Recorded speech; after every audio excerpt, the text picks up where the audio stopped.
Posso? Boa tarde, queridos ouvintes da live Reflorescer. É com muita alegria que nós estamos aqui, mais uma terça-feira, para trazermos uma mensagem para vocês. Coisa linda, muito linda. É uma oportunidade ímpar que o Senhor Deus nos concede. Mais um dia de vida, mais um dia da live Reflorescer, que é algo que na minha vida é muito importante. Eu prezo muito esse trabalho e sou grata ao Santo Espírito, porque tem me assessorado de uma maneira maravilhosa, contínua, ininterrupta, sempre me dando novas ideias ou então trazendo à memória programas que foram lá do início, mas que muitas pessoas ainda não viram, não ouviram, não conhecem. Então eu agradeço demais a Deus, a Trindade Santa, não apenas ao Espírito, mas ao Pai, ao Filho e ao Espírito Santo por esta oportunidade. E à medida em que nós vamos apresentando, né, nós vamos pesquisando, vamos aumentando o nosso conhecimento, vamos conhecendo novas coisas, novas óticas, e é muito bom mesmo. E eu espero que alguma alma seja alcançada por este programa, que desperte do sono indolente, que seja liberta do cárcere espiritual em que possivelmente viva mergulhada, que sinta uma necessidade muito grande de vir a conhecer a Trindade Santa. Inclusive Jesus, o Filho unigênito, que por obediência ao Pai, morreu morte digna de cruz por cada um de nós. Ele nos deu a vida, nos facultou a salvação.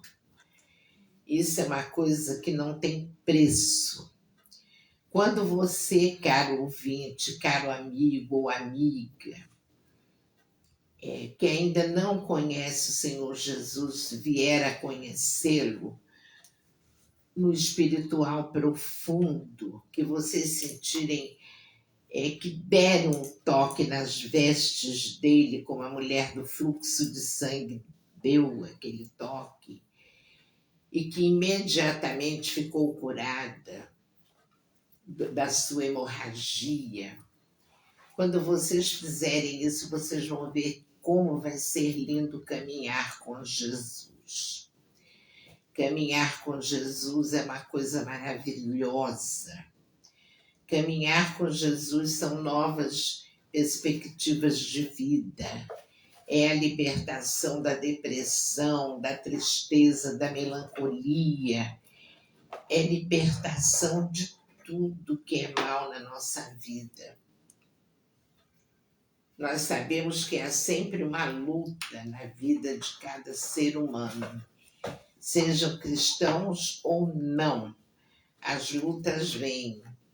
Mas lutar, sabendo que nós temos um general de batalha que nos ajuda no campo de batalha a vencer as adversidades, já nos dá um conforto muito grande. Muito, muito grande. A luta é grande, a luta está travada, mas quando a gente lembra que há um general, um Shammai, ele sai montado no seu cavalo branco, vestido de linho branco, tendo um cinto de ouro cravejado, uma coroa de ouro cravejada,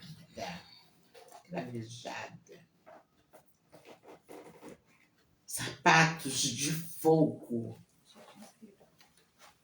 numa mão uma espada flamejante e na outra um grande e poderoso escudo, assim como descreve Abacuque na sua oração.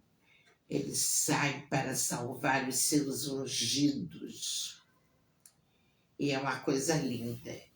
E ele vai fazendo coisas inimagináveis para libertar os ungidos dele, movendo a natureza toda, movendo,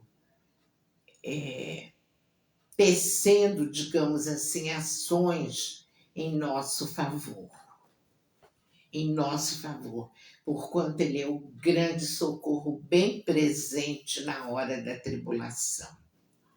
Ele é o socorro presente. Ele está conosco 24 horas por dia, nos guardando, nos assessorando, nos intuindo, nos amparando, mostrando foco e fazendo com que nós não nos desviemos do caminho e lutando com a nossa ajuda, porque em muitos casos ele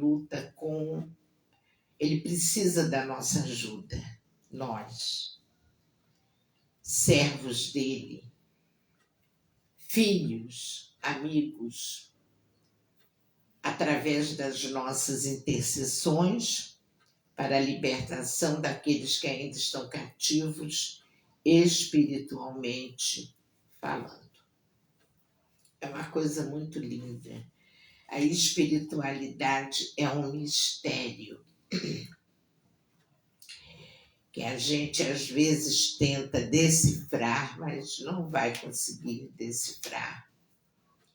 Porque Deus nos permite algumas coisas que nós conheçamos, que nós saibamos, que nós decifremos, mas não tudo, né? Muita coisa é incógnita, mas isso é assim, é uma coisa muito, eu acho linda, eu falo toda hora, é muito lindo, porque eu acho linda a espiritualidade, porque é como você dar um salto de um penhasco muito alto e cair lá na profundeza do oceano. Você se lança sem conhecer, mas no fundo de você, você sabe que há uma força que vai te amparar. E que o teu sofrimento, a tua luta, a tua tristeza, a tua melancolia, a tua depressão não vão durar para sempre. Não vão durar para sempre. É coisa muito linda. Então, eu estou nesta caminhada, me sinto feliz e privilegiada, e posso dizer com toda certeza que são raros os momentos de alegria tão bons quanto este, de você estar a serviço do Mestre.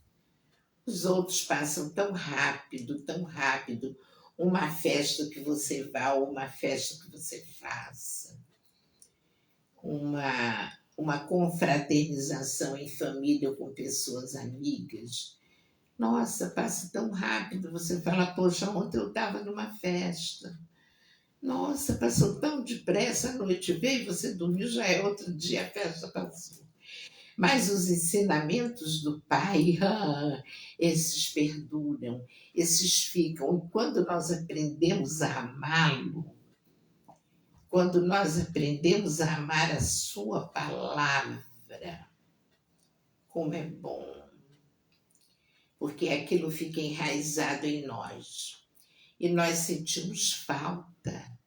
É como se fosse oxigênio para nos manter vivos, um alimento. Eu já digo logo o oxigênio, porque o alimento você até passa sem ele algum tempo, caso seja necessário. Mas o oxigênio, que é o ar que você respira, você não consegue. Então, hoje, eu trouxe para vocês que vão entrar na live, entendeu?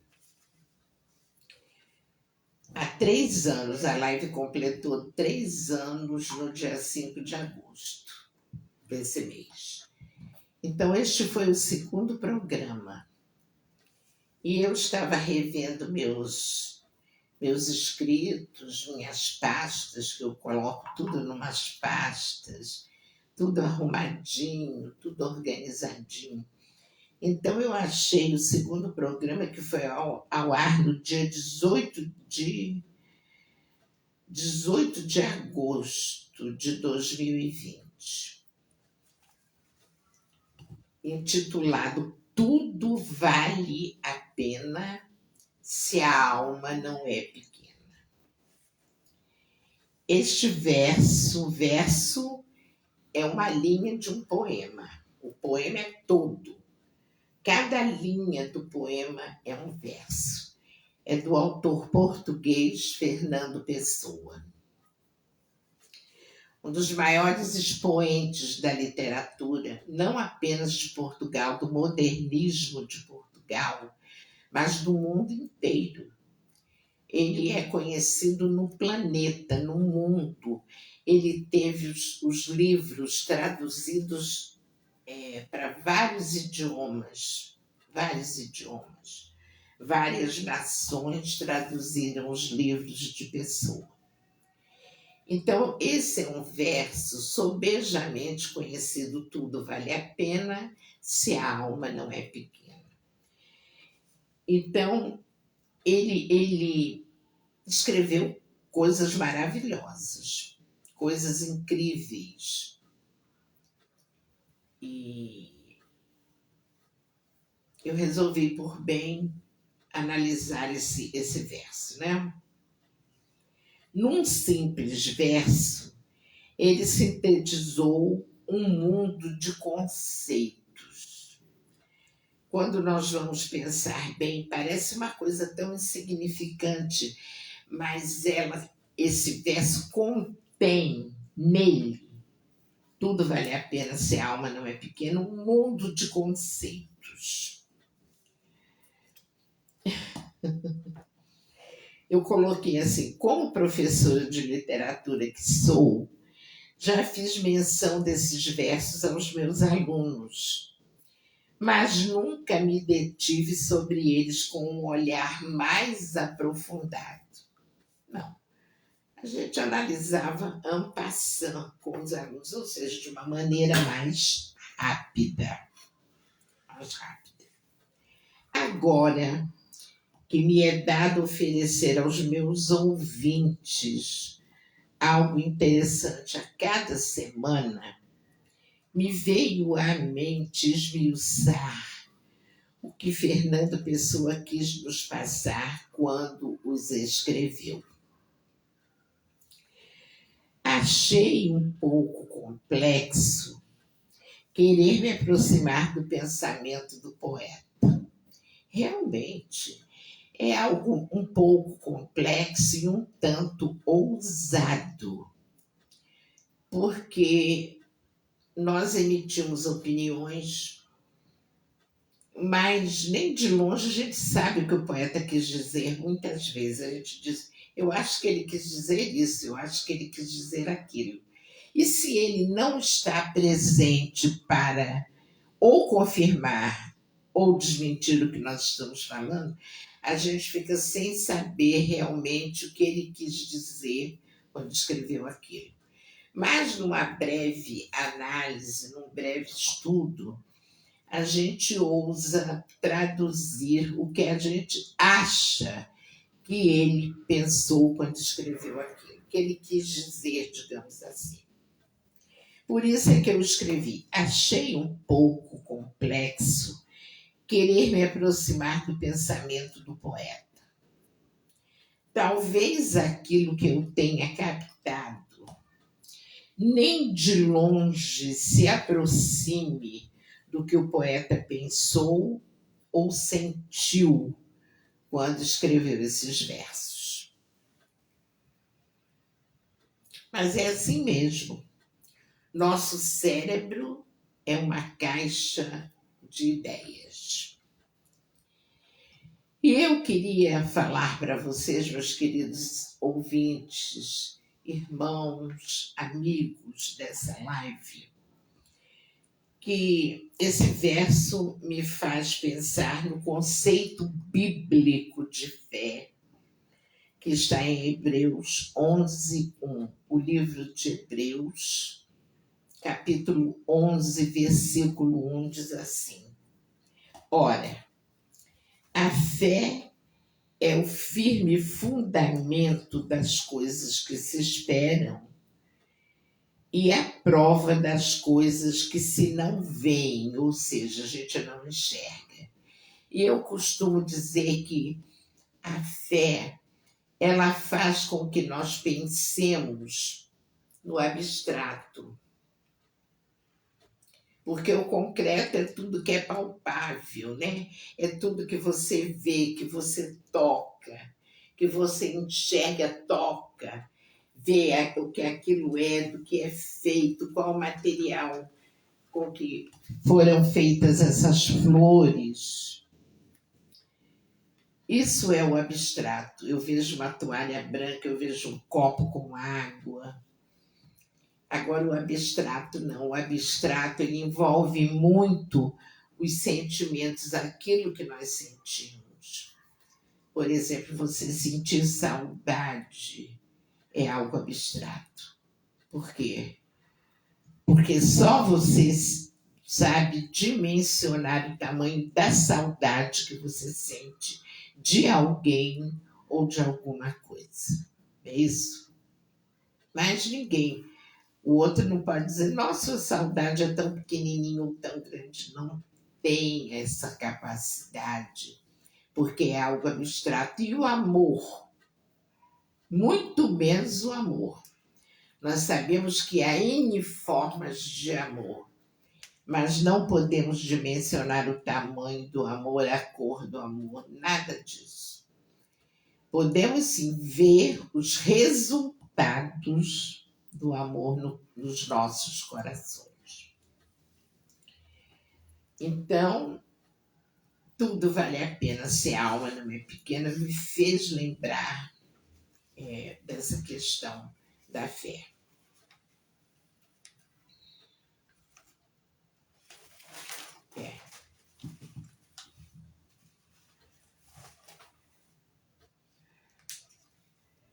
Aí, continuando, eu digo mais isso.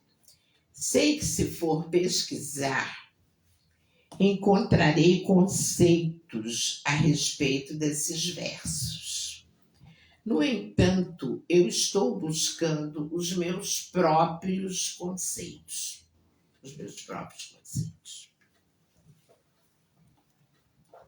Creio que os versos, mostram que a nossa alma é do tamanho da nossa fé. Tudo vale a pena se a alma não é pequena. Creio que os versos, mostram que a nossa alma é do tamanho da nossa fé, da nossa ousadia, do tamanho da nossa coragem, do tamanho dos nossos sonhos. É isso? Do tamanho dos nossos sonhos. Nossa alma é desse tamanho. Se você sonha alto, ela vai ficar alta. Se você sonha pouquinho, ela vai ser bem pequenininha. Bem pequenininha. Por exemplo, eu tenho uma experiência assim, muito, muito boa, que me vem sempre à memória. Na época em que eu fui fazer faculdade, eu já tinha os 4 filhos. E o meu filho, que dia 6 de agosto ele fez 48 anos, o Júnior, o meu caçula, ele só tinha 1 ano quando eu fui para a faculdade. Olha quantos anos tem isso. E ele fez 48 anos. A Luciana era a maiorzinha, a Laura é a mais velha de todos, ficava com meus pais, morava com meus pais em Niterói. A Luciana, depois da Laura, era a maiorzinha dos três que estavam em casa, e tinha a Lívia do meio, a caçula das garotas. Então, como eu não tinha quem tomasse conta deles, eu os levava para a sala de aula. Mas antes de chegar até a sala de aula, eu era aluna do lugar onde eu estudei. Faculdades Integradas Simons em Padre Miguel, que hoje já não existe mais. Não existe mais. Quase 50 anos de trabalho, aí eles fecharam. Mas eu fui aluna dessa instituição e depois fui chamada para trabalhar. E todas as vezes, meus irmãos, que eu entrava, que eu atravessava aquele portão, eu dizia para mim mesma, um dia eu vou entrar aqui como professora. Mas eu dizia sempre, durante 3 anos e meio. 3 anos e meio. Um dia eu vou entrar aqui como professora. E realmente Deus me facultou essa bênção. Eu tive essa experiência, eu nem sonhava em ser cristã. Nossa, como demorou para eu me tornar uma cristã. Haja vista que agora eu estou já bem velhinha. Mas, meus queridos irmãos e amigos, que delícia quando isso se transformou em realidade. Eu não tinha dinheiro para pagar a faculdade que era paga.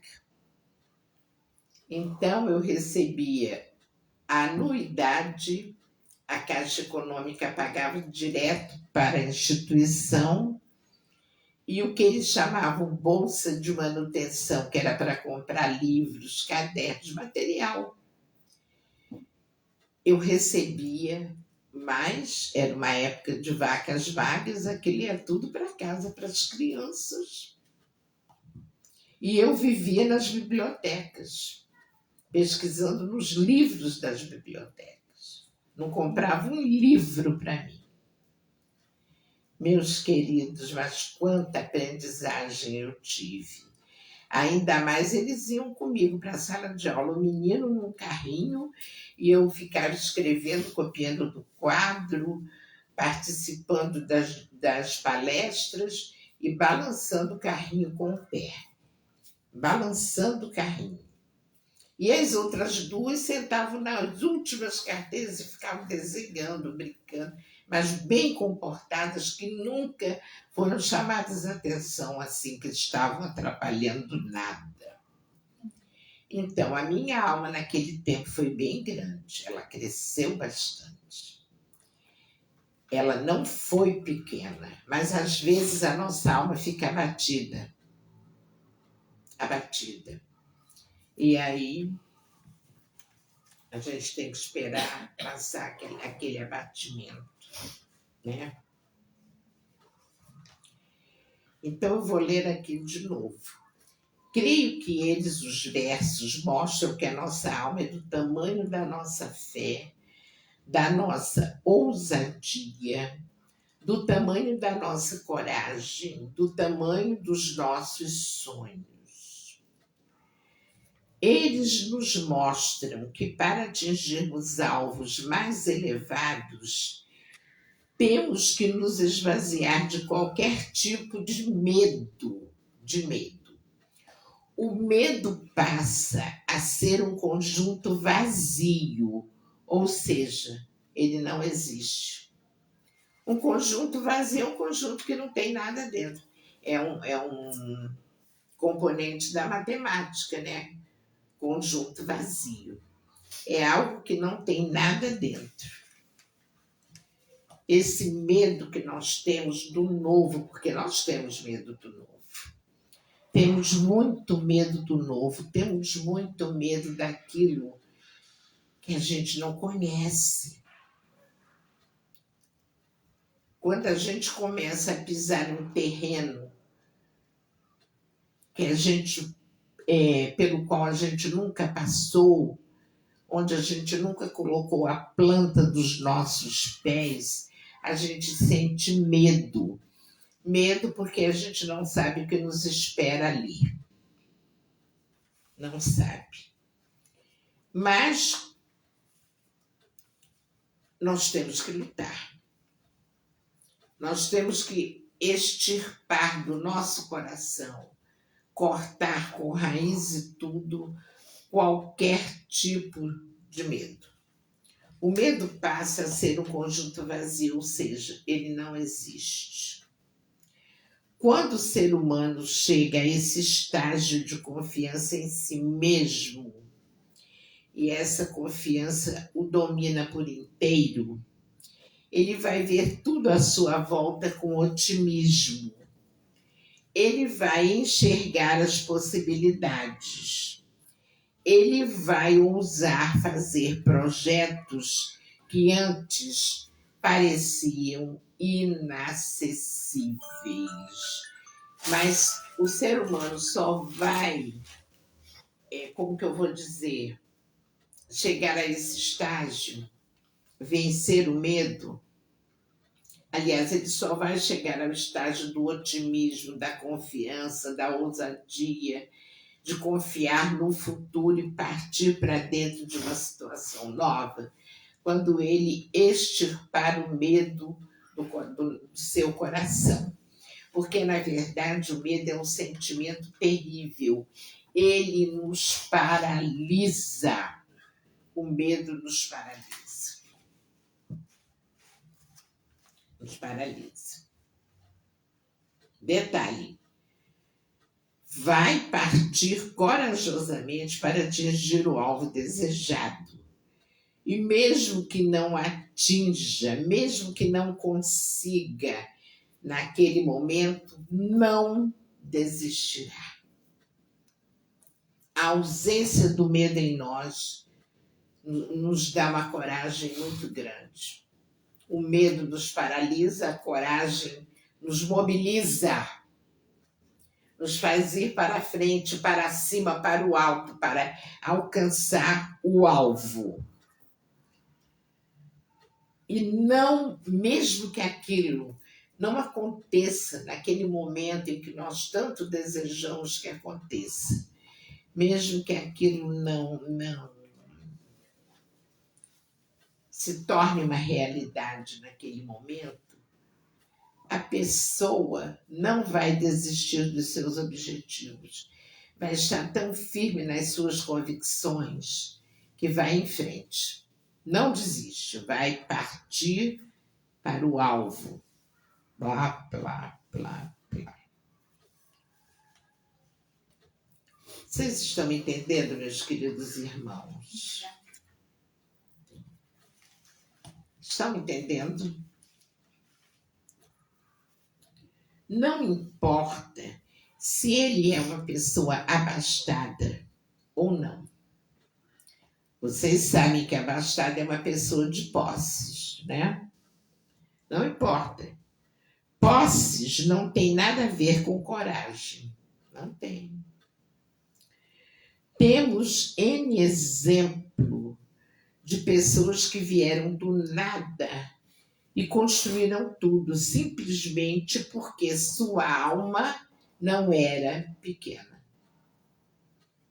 Não era pequena. Era uma pessoa corajosa. Corajosa. Fazia projetos e lutava até conseguir. Eu simplesmente fui estudando, mas quando eu entrava, eu dizia, um dia eu vou entrar aqui como professora. 1 ano depois que eu me formei, me chamaram para eu substituir uma professora minha que estava grávida e estava na hora de ter bebê. Me chamaram para uma reunião, eu fui. Você foi escolhida para substituir fulana de tal. Nossa, foi. Olha só como é que Deus abençoa também o ímpio, porque na época eu era ímpia. Eu não conhecia Jesus, porque quem me apresentou o Senhor foi o Adair. Ele que me ganhou para Jesus. Ele que me falava, esse caminho que você segue vai te levar para o inferno. O caminho é Jesus. É Jesus. Sempre ele me falou isso. Porque eu ia para o Espiritismo.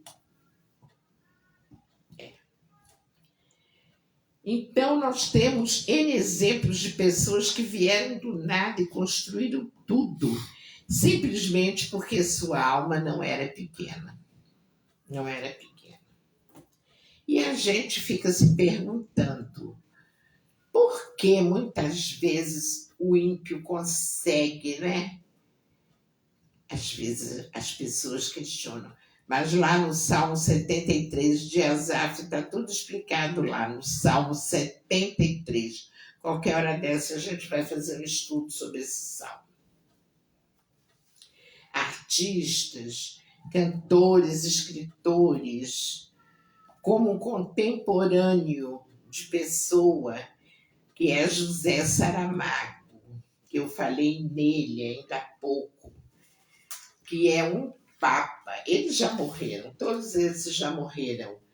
Também da literatura portuguesa, que veio da mais extrema pobreza, ascendendo de maneira inacreditável aos mais altos patamares da literatura mundial. Assim como Machado de Assis, que é um escritor dos mais conceituados do Brasil, Saramago foi um dos mais conceituados de Portugal e da literatura mundial. E ele veio de um berço muito, muito pobre, muito, muito pobre. Eu li algumas coisas da biografia dele quando eu estudei, porque eu tinha que fazer trabalhos, e eles dão sempre na biografia as origens da pessoa. Ele era filho de lavradores, moravam numa casa que chovia muito dentro, na roça, que o frio era terrível dentro da casa.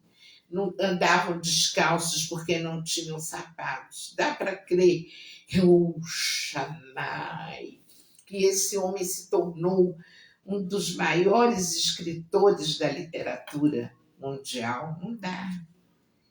Você fica pensando, só nós que cremos na Trindade Santa, num Deus vivo, é que sabemos que esse Deus pode tudo e que lhe é facultado conceder a quem ele quiser o que ele quiser, o que lhe aprouver. O que lhe aprouver. É isso. É por isso que a gente se espanta muito. Nossa, fez tanta coisa errada, cometeu tanto crime, fez isso, fez aquilo, e hoje é um servo de Deus. Nossa, mas porque foi facultado a Deus escolhê-lo. Eu posso dizer, Deus, você não pode escolher aquela pessoa, olha quem a pessoa foi, olha quem a pessoa é. Imagina, seria uma pretensão e que não teria resposta de Deus. Deus não está nem aí para a gente, nesse aspecto de você querer exigir dele algo que ele não quer fazer. E agora?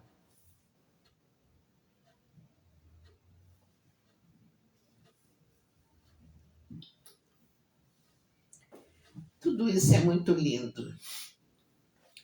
Eu estou assim, meus queridos irmãos. Desculpem eu estar falando muito sobre mim hoje, mas que esse verso me trouxe à memória muitas coisas da minha vida. E aí você lembra de fatos que você viveu, alguns, esse de entrar numa instituição para dar aula, onde eu dei aula há 32 anos. Nossa, foram muitas bênçãos, muitas vitórias, muitas lutas, mas também muitas vitórias. Não ter carro na época, pegar 2 ônibus para chegar lá, de Realengo para lá, saltar Faltavam 10 minutos para bater o ponto e eu saía correndo pela rua, com salto assim, correndo, com o braço cheio de provas para entregar para os alunos, a bolsa pendurada, arfando de cansada de correr na rua para chegar no horário. Nossa, mas como Deus nos sustentou. É assim que Ele faz. É assim que Ele faz com os nossos irmãos Carlos e Diva, que estão hoje aqui comigo, que são os pais do Brenner, do meu assessor, que parece que não vai ser mais meu assessor. Não é? Cada um deles, o Carlos tem uma história, porque eu chamo Carlos porque tem idade de ser meu filho, Diva porque tem idade de ser minha filha. Cada um deles tem uma história de vida. Cada um deles teve a primeira experiência com Deus. Nossa, que coisa linda! E eu convido vocês, meus queridos irmãos, a terem experiências com Deus, a quererem conhecer esse Deus, cuja personalidade, o caráter são exuberantes, que é o Deus do impossível, para quem não há impossíveis em todas as suas promessas, e que eu vejo que, acima de tudo, esse Deus está no controle de tudo. A gente pensa muitas vezes, nós estamos no controle, que nada, não estamos não. E como é maravilhoso que esse controle dele esteja a nosso favor. Oh, maravilha de Deus, coisa linda, né? O que faz alguém achar que vale a pena tentar sem merecer tem como base a fé. Porque, na verdade, a palavra de Deus nos diz que nossas ações são como trapos de imundícia. Ou seja, nós, na verdade, pelas nossas ações, nós não temos merecimento nenhum. Mas por que nós recebemos as misericórdias? Porque eu sempre costumo dizer que as misericórdias de Deus são a sua excelência. É algo tão grandioso nele, tão grandioso, o fato dele exercer misericórdia para com os seres humanos, que essas misericórdias se tornam algo excelente, algo grandioso, algo maravilhoso. Nossa, é algo que todos nós devemos querer experimentar. Muitos já recebemos das misericórdias dele, porque a cada manhã essas misericórdias se renovam nas nossas vidas. Elas se renovam. É como se fosse, é uma fonte inesgotável, que não se esgota nunca, de misericórdias. Elas estão sempre se renovando a cada manhã. E aí, nós recebemos delas. Porque mérito mesmo nós não temos. Não temos. E é bom que a gente tenha consciência disso. Porque quanto mais humilde nós formos na presença da Trindade, mais nos são facultadas as suas misericórdias, mais nos são facultadas as suas benéfices, mais ele nos assessora, mais ele nos mostra o caminho. E é muito bom caminhar com ele. Tá? O que faz alguém achar que vale a pena tentar sem esmorecer tem como base a fé. E como diz um poeta brasileiro, fé em Deus e fé no que virá. Fé em Deus e fé no que virá. Eu sempre costumo dizer assim: vamos ver o que Deus tem para nós. Vamos ver o que Deus tem para nós. Certamente será o melhor sempre. Certamente será o melhor sempre, né? Melhor não significa que nós sejamos só agraciados com coisas boas. Podem vir lutas também. Muitas lutas.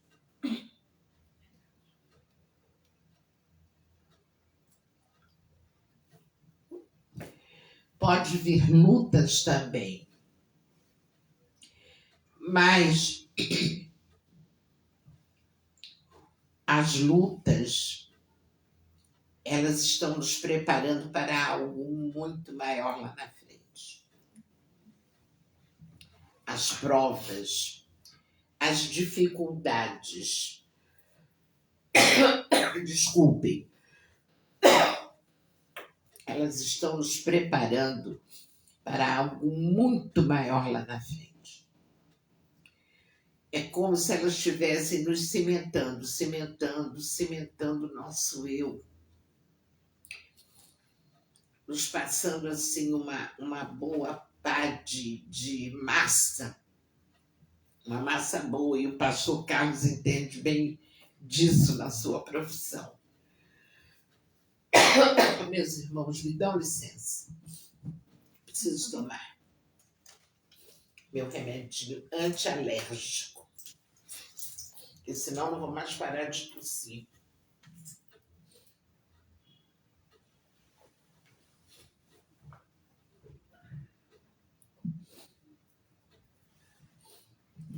Então,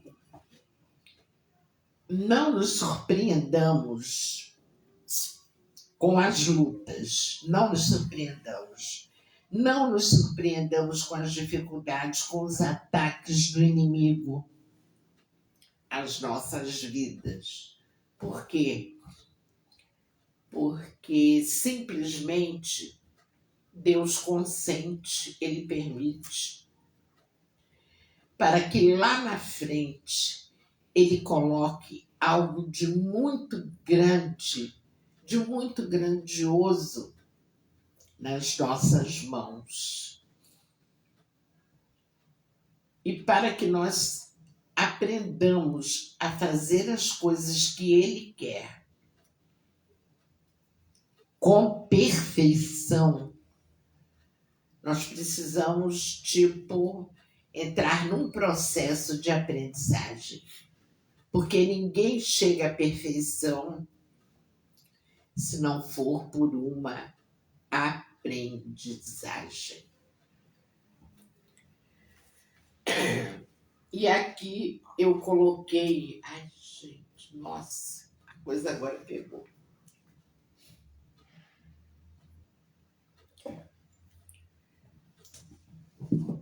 Pegou mesmo. Tô rouquíssima.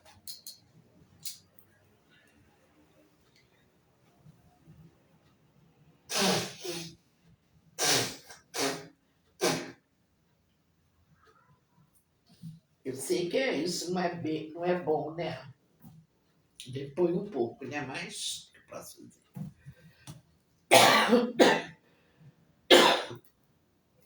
E aqui, para encerrar o nosso programa, me desculpem o atropelo. Eu coloquei alguns pensamentos, algumas frases interessantes que eu encontrei. Uma diz assim: a razão é impotente ante o perfume do amor.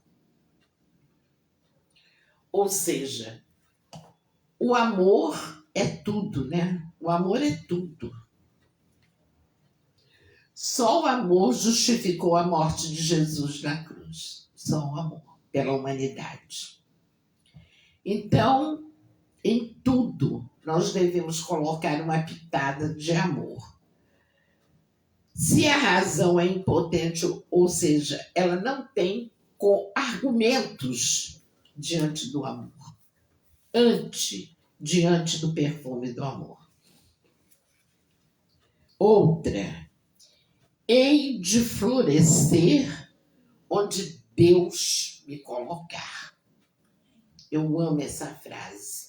Hei de florescer onde Deus me colocar. Acho essa frase muito importante, porque muitas vezes Deus vai nos colocar aonde nós não queremos estar. Deus vai nos colocar aonde nós não queremos estar. Nem sempre Ele vai fazer a nossa vontade. E aí o que acontece? Acontece que nós temos que florescer ali, aonde Ele nos colocar, seja em que lugar for.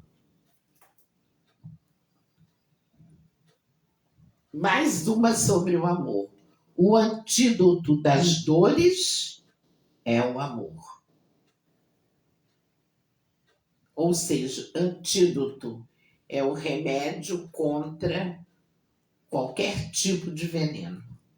Antídoto. E o antídoto das dores é o amor. Eu espero, meus queridos irmãos, que vocês tenham aprendido sobre esta frase, tudo vale a pena, sobre este verso, se a alma não é pequena. A alma tem que ser uma alma que vê longe. Vê longe. Não vê o aqui e o agora apenas, mas vê longe, que almeja algo maior para a sua vida.